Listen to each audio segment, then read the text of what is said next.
السلام علیکم ورحمۃ اللہ وبرکاتہ۔ میرپور آزاد کشمیر سے حسین ممتاز صاحب پوچھتے ہیں کہ دھمال ڈالنا اس کی شرعی حیثیت کیا ہے؟ آج کل بہت سارے پیر وہ جب پروگرام کرتے ہیں، اپنے مجالس کرتے ہیں، تو ان میں کلام پڑھے جاتے ہیں اور اس پر دھمال ڈالی جاتی ہے، تو اس کی شرعی حیثیت کیا ہے؟ جی حسین ممتاز صاحب، دھمال ڈالنا اس کی کئی صورتیں ہو سکتی ہیں۔ پہلی صورت یہ ہے کہ ارادہ کے ساتھ اور پورے پروگرام کے تحت دھمال ڈالی جائے، اور اس میں دھمال کے جو طور طریقے ہیں، جو سکلز ہیں، ان کو فالو کیا جائے، اس میں لچکا اور ٹھمکا ہو، تو شرعاً یہ جائز نہیں ہے، یہ حرام ہے اور ممنوع ہے۔ لیکن اگر غیر ارادی طور پر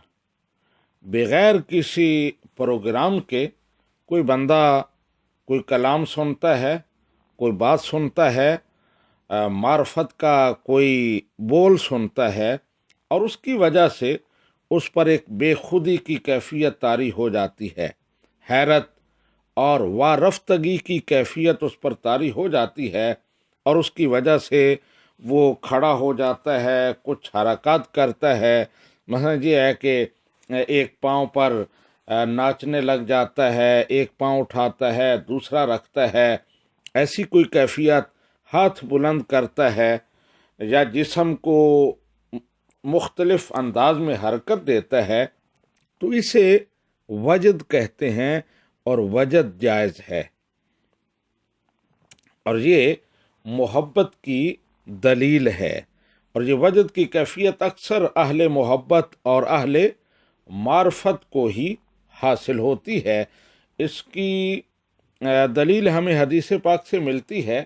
سیدنا علی المرتضیٰ رضی اللہ تعالی عنہ کہتے ہیں کہ میں اور میرے بھائی جعفر اور زید بن حارثہ رضی اللہ تعالی عنہم، ہم نبی رحمت صلی اللہ علیہ وآلہ وسلم کی بارگاہ میں حاضر ہوئے، تو نبی رحمت صلی اللہ علیہ وآلہ وسلم نے زید بن حارثہ سے کہا، انت مولایا، تو میرا مولا ہے۔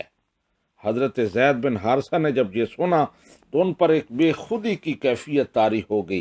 یعنی نبی رحمت صلی اللہ علیہ وآلہ وسلم نے جب انہیں اپنی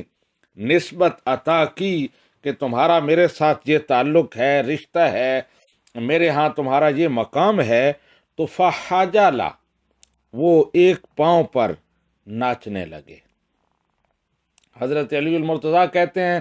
پھر نبی رحمت صلی اللہ علیہ وآلہ وسلم میرے بھائی جعفر بن ابی طالب کی طرف متوجہ ہوئے اور ارشاد فرمایا، انت اشبہت خلقی و خلقی، اے جعفر تم صورت اور سیرت میں میرے مشابہ ہو، اور بعض روایات میں ہے اشبہ الناس، تم لوگوں میں سب سے زیادہ میرے مشابہ ہو۔ حضرت جعفر نے جب یہ بات سنی تو ان پر بھی بے خودی کی کیفیت طاری ہو گئی، اور وہ بھی حضرت زید کے ساتھ ایک پاؤں اٹھا کر کودنے لگے، جمپ لینے لگے خوشی میں۔ پھر نبی رحمت صلی اللہ علیہ وآلہ وسلم حضرت علی المرتضیٰ کی طرف متوجہ ہوئے اور ارشاد فرمایا، انت منی و انا منک، اے علی تم مجھ سے ہو اور میں تجھ سے ہوں۔ حضرت علی المرتضیٰ رضی اللہ تعالی عنہ کہتے ہیں جب آپ نے یہ ارشاد فرمایا تو مجھ پر بھی وہی وارفتگی اور بے خودی کی کیفیت طاری ہو گئی۔ تو یہ وجد کی کیفیت ہے کہ جب محبت کا غلبہ ہو جائے، کوئی بڑا کسی کو کوئی تحفہ دے دے، کوئی تعریف کر دے، جیسے عام طور پر کہتے ہیں کہ فلاں نے ایسی بات کی کہ مجھ پر وجد کی کیفیت طاری ہو گئی، تو یہ جائز ہے۔ اب اسے آپ رقص کہہ لیں، اسے آپ دھمال کہہ لیں، کچھ بھی کہہ لیں، تو اس پر شریعت کا کوئی حکم لاگو نہیں ہوتا، بلکہ علماء نے اس کا جواز ہی لکھا ہے۔ لیکن یہ بات ذہن میں رہے کہ یہ وجد کی کیفیت کبھی کبھی طاری ہوتی ہے اور کسی کسی پر طاری ہوتی ہے، اور ارادہ سے نہیں ہوتی، بے اختیار ہوتی ہے، اللہ تعالیٰ کی طرف سے عطا ہوتی ہے جس کو یہ بے خودی، یہ وارفتگی نصیب ہو جائے۔ لیکن آپ نے جن مجالس کی بات کی ہے ان میں تو پہلے سے پروگرام بنتا ہے، باقاعدہ ایک ارادہ ہوتا ہے کہ ہر ایک کو پتہ ہوتا ہے یہ ہونا ہے، ایسا ہونا ہے، ہر ایک پر وہ کیفیت سارے اکٹھے مل کر وہ دھمال ڈالتے ہیں۔ تو وجد کی کیفیت تمام پر نہیں ہوتی، ہر روز نہیں ہوتی، کبھی کبھی ہو جاتی ہے، جیسے حضرت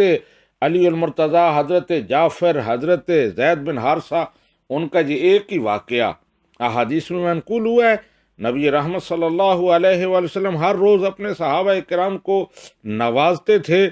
لیکن کسی پر کبھی کوئی کیفیت طاری ہوئی، لیکن اکثر کسی پر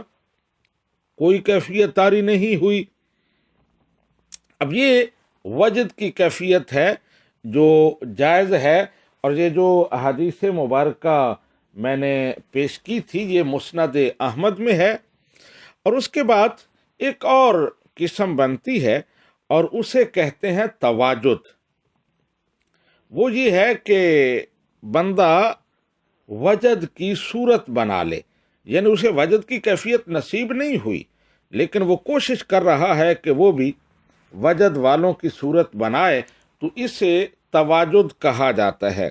اب اس کی پھر دو صورتیں ہوں گی۔ اگر کوئی شخص ریاکاری کے لیے، دکھاوے کے لیے اپنے پر وجد طاری کرتا ہے، لوگوں کو بتانا چاہتا ہے کہ میں بھی اہل محبت میں سے ہوں، اہل معرفت میں سے ہوں، میں بھی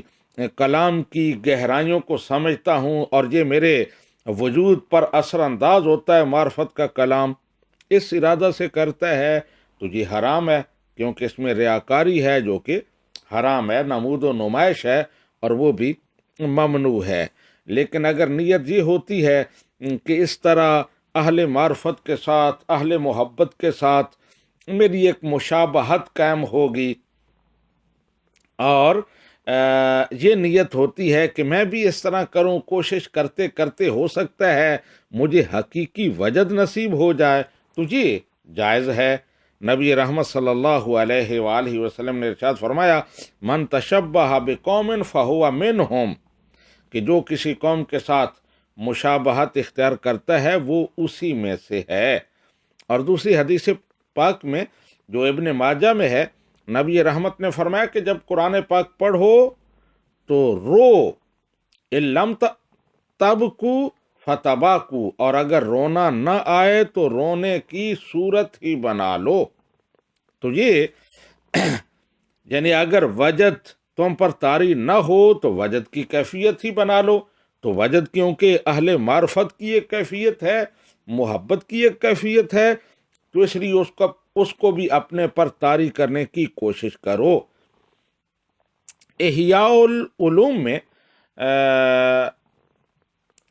امام غزالی علیہ رحمہ تواجد پر بات کرتے ہوئے لکھتے ہیں، التواجد المتکلف فمنہ مذموم ومنہ محمود۔ تکلف کے ساتھ جو وجد طاری کیا جاتا ہے اس کی دو قسمیں ہیں، ایک مذموم ہے، ناپسندیدہ ہے، جس میں ریاکاری ہو، اور دوسری محمود ہے، پسندیدہ ہے، جس میں تشبہ اختیار کرنے کی نیت ہو، اور یہ نیت ہو کہ میں اس طرح کوشش کرتا ہوں، ہو سکتا ہے حقیقی وجد،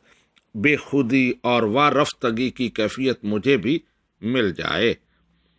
ھذا ما فہمت واللہ ورسولہ اعلم بالصواب۔